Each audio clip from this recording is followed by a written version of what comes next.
شفت فيديو امبارح شخص بيضرب راجل كبير. واتضح بعديها ان هو كان في ايجار قديم وده ابن صاحب البيت وبيحاول ما يدخلوش عشان يضغط عليه ان هو يسيب البيت. وطبعا كلنا شفنا الألم او الألمين اللي جنن الناس كلها. الحمد لله الداخلية حققت أحلام كل المصريين، وتلات أرباع الناس في العالم كله كانت بتعمل ريفرش للصفحة دي مستنيين يشوفوا خبر القبض عليهم بنفس الملابس، والحمد لله ما خذلونيش.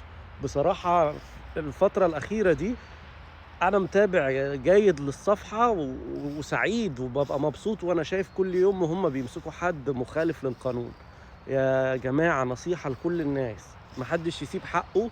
وامشوا عن طريق القانون زي ما احنا هنا ماشيين هنا. يعني البوليس يقول لك لا، ولا تضرب ولا تعمل، شتمك اشتمه، بس حاول ان انت يعني تاخد تاخد اثباتات عشان هو توقعه في الغلط. فساعتها بقى لما يجي يبقى انت اصلا عليه اثباتات. فاللي الناس عملته محدش يزعل من الناس اللي بتصور تصوير كويس وعامل شغل كويس جدا.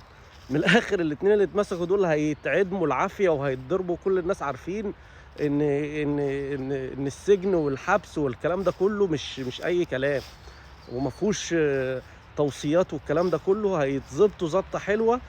وغير كده وكده كمان بقى لا، ده ممكن يتسجن وممكن يتعمل معاه حاجات كتير، مستقبله يبوظ. وشفت صفحات الناس بقت عاوزين يقطعوا المحل بتاعهم، خلاص دول باظوا.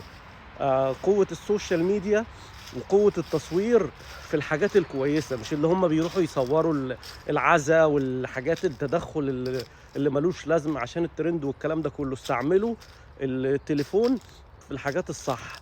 خلوا بالكم من نفسكم وما تسكتوش على حقكم أبدا.